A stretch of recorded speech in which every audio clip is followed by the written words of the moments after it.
You're with Julian on the Brown Notes. And why did Peter Dutton press the nuclear button? I love the fact that Dutton rhymes with button. I hadn't noticed that before, and it's actually tickling me. Last week I did a piece on how I called the next election over a year away for Anthony Albanese, despite what the Australian news media would tell you, because Peter Dutton went nuclear. And that wasn't the only reason. I said the three reasons that the Liberals lost the last election were misogyny. Their reputation hasn't improved on that, but it certainly isn't as bad as it was under Scott Morrison with Peter Dutton. The right-wing populism, which Dutton is absolutely as bad at as Scott Morrison, which the Australian electorate have thrown away time and again, and climate change, where 9 teal seats were taken off of the Liberals from Liberal voters that want action on climate change. And within days of Dutton's announcement, a 20-fold increase in the Climate 200 group or whoever funds the teals. So they're going to probably actually lose more seats. And the other thing was the whole midterm polling being garbage, because it's always against the incumbent. And we're in the middle of a cost of living crisis, so people are just saying that they're not going to vote Labour. No one's saying they're going to vote for Peter Dutton, and so on. But given all of that, and particularly this bit which I missed off of last week, opposition governments now in Australia, and for the last 20 years, have tried desperately not to stand for anything at all. They've tried to let the incumbent government vote themselves out by not standing for any policies at all. Unfortunately, we were lumbered with the worst ever human being to lead this country in Scott Morrison, because Scott Morrison actually realised that, and even though his party was in power, he decided not to stand for anything and let Bill Shorten stand for franking credits and negative gearing and lots of really great policies that the Australian public rejected. So Dutton to come out in opposition with this huge policy, like make or break, you are choosing nuclear or not, was mind-blowing. So why did he do it? I know that a lot of these right-wingers, they listen to the people in the Murdoch press, they listen to the people on Sky at night, and even though they keep losing listening to them, they still don't seem to have worked that out. So I'm struggling to understand. The media has again done what it always does, which is said that it is a knife edge. It's not a knife edge. I've already called the next election. Australia's never going nuclear. The other thing is like, the more people find out about Dutton's plans, the more trouble he's in, because they're garbage plans as well. I think I saw a piece a couple of days ago saying that something like $600 billion to account for less than 4% of Australia's energy production, with a likely rollout of around 15 to 20 years. And in the meantime, power prices go up, because we won't be going down the renewable route, and we'll probably be punished internationally as well financially for maintaining our reliance on coal. So power prices will probably go up in the next 10 years. Like, the more that people focus on the truths of this, it's mind-blowing, and there's so much misinformation. Even some of the Liberals are already backing away from this policy. It's come from, there's like this cabal in the Liberal Party which dominates it, very much like the Trump cabal in America, where they don't seem to have the wider expanse. What was it John Howard said about the Liberal Party being a broad church? Yet he's the one that supports these jokers, these very right-wing populists. He's the one that said that the Liberal Party is a broad church. But it isn't in the modern era.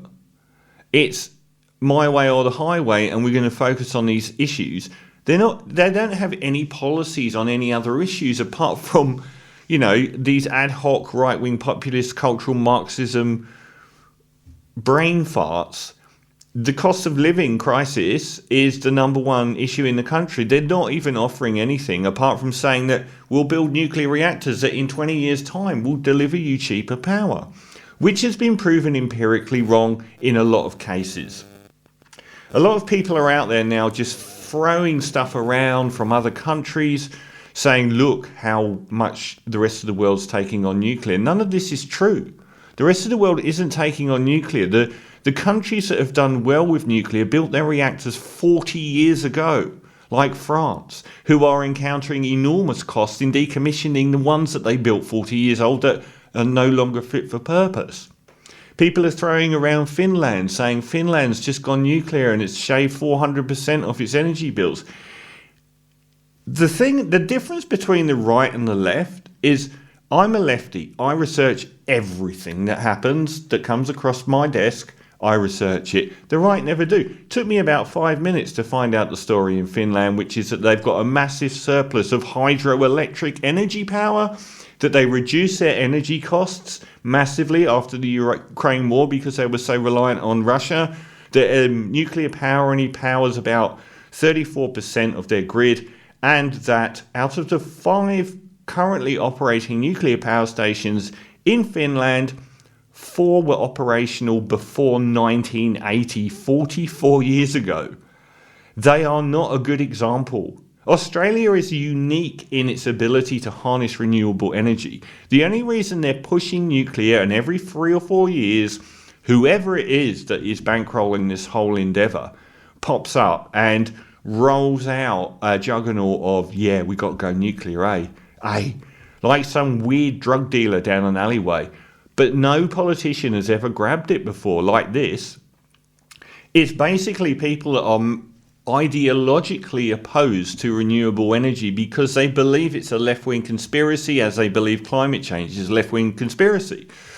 But the public will not go for it. It's never going to happen. And I just can't believe that he's done it. So why did he do it? I mean, there's so many weird things that are going on here. You know, you've got Peter Dutton, the embodiment of the free market, saying that the government is going to fund and own all of this nuclear power. They've just spent the last 15 years privatising as much nuclear power at as much electricity provision at a state and a federal level as they can get away with. Why aren't people saying about, oh, hold on, our electricity prices have gone through the roof. I wonder if that's got anything to do with the Liberal Party privatising all of the networks. Of course it does. But now they're proposing this incredibly socialist ideal that Stalin himself would have been proud of, which is a 20-year public programme. Well, they don't actually believe in public ownership. I guarantee that. What they believe is the public paying to build it and then flogging it off to their buddies in the private sector to make trillions of dollars, as well as the building of them. You know, you're probably talking every new power plant that's been built in Europe, including in Finland, has gone massively over cost and massively exceeded the time frame. So 600 billion now is, you know, $1.5 trillion 5 years from now, and is 2.5 trillion 10 years from now. Someone's getting that money. Even if the public are paying for it, private enterprise is doing the job. So there must be something going on behind the scenes here. It's very odd who supports nuclear power. Gina Rinehart, probably my least favourite Australian. Mining magnate Gina Rinehart has called for a nuclear-powered Australia to replace, and this is someone that is heralded as a business genius, bird-killing wind generators and massive solar panel stretches. The nation's richest woman demanded the country shift towards nuclear when she gave a rare speech at the Australian Bush Summit. Now, Peter Dutton's been flying on a private jet to go and visit Gina, apparently his mother now. What is going on? Peter Dutton just keeps adopting Gina Rinehart's policies. After their June 22 meeting, Dutton adopted Rinehart's proposal to increase the threshold of income pensioners who would be able to earn without losing payments, an outcome proudly announced on one of Gina's websites. Rinehart also spruiked nuclear power before the last election ahead of the coalition, under Dutton embracing it in opposition. Dutton is just like funneling so many policy decisions from Gina Rinehart and flying out to her parties on her private jet. It is a very strange thing. Rinehart and Dutton also appeared on a unity ticket on migration. Last May, as Dutton was winding up his rhetoric about Labour's secret agenda for a big Australia, Rinehart attacked migrants and linked them to a housing shortage.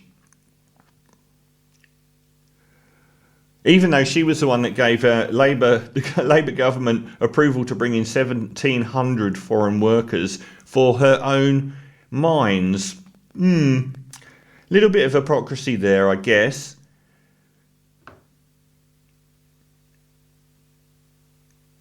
There's a lot of current issues and red flags around the coalition's promises on nuclear power, which is absolute garbage.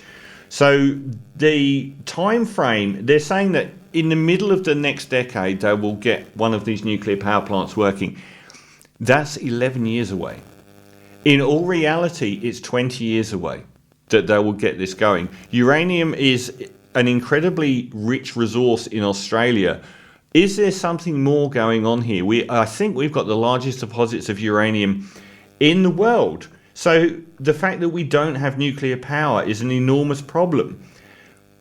Is that related to what's going on here? If we start mining uranium for our nuclear power industry, is that at some point going to be dovetailing into nuclear weaponry?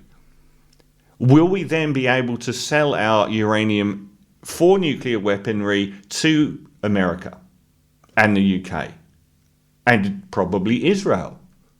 Is that part of it? Virtually everyone for nuclear energy is part of the fossil fuel industry.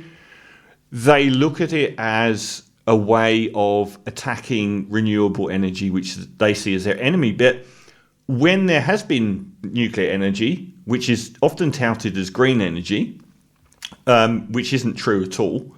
In fact, in Australia, we're one of the worst countries in the world to have nuclear power because of the enormous amount of fresh water that nuclear reactors have in the world's driest continent. But when nuclear power is there, the fossil fuel industry isn't quite so friendly towards it. So it remains a mystery, and a bit of a conspiracy theory here is the amount of uranium we've got to mine, and the fact that we can't mine it and sell it for weaponry to people like America and so on. And also this weird cabal of right-wingers that support nuclear energy is, again, severely, they're ideologically opposed to renewable energy. If you suggested burning live babies as an energy source, they would choose it over a wind farm because they believe that renewable energy is part of a leftist Marxist conspiracy, and that climate change is part of a leftist Marxist conspiracy because they're idiots. But who are the people driving it? Is it just the fossil fuel industry? Is some part of the military industrial complex looking at a long-form game on Australia's uranium? Why did Peter Dutton choose to be a patsy? I'm not 100% sure.